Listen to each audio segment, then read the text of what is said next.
how do the students first experience the anthology? A text has been assigned to them on the syllabus. They take the anthology and they open it, and what they start to read is the introduction. It's their first experience.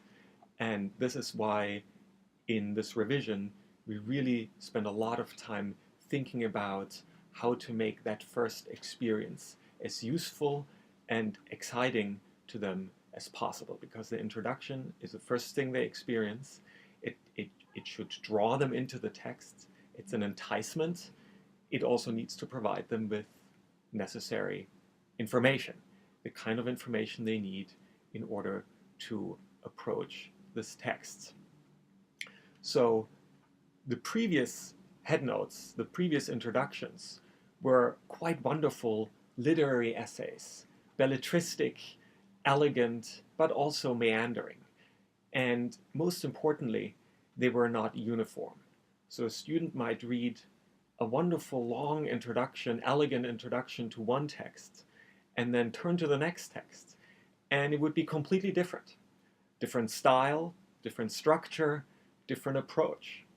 And we felt that that was a potential source of frustration and disorientation.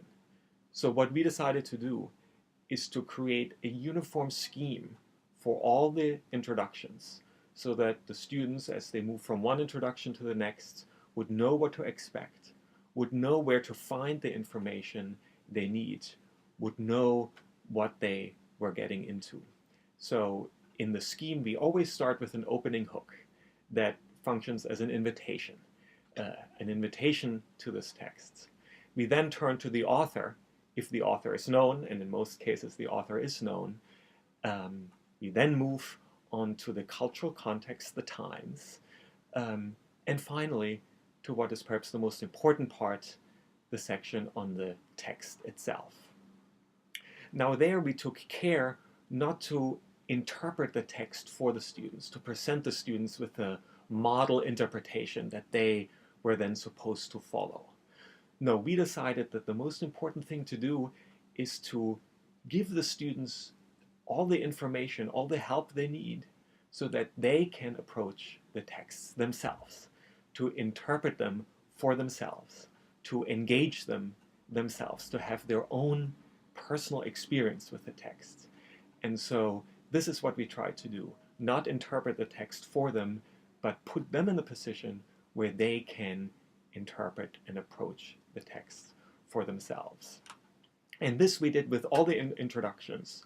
We rewrote and revamped all the introductory material in the entire anthology according to this scheme, to provide the students efficiently and in a uniform way with all the contextual information they need, so that they can make these texts, these wonderful works of literature, their own.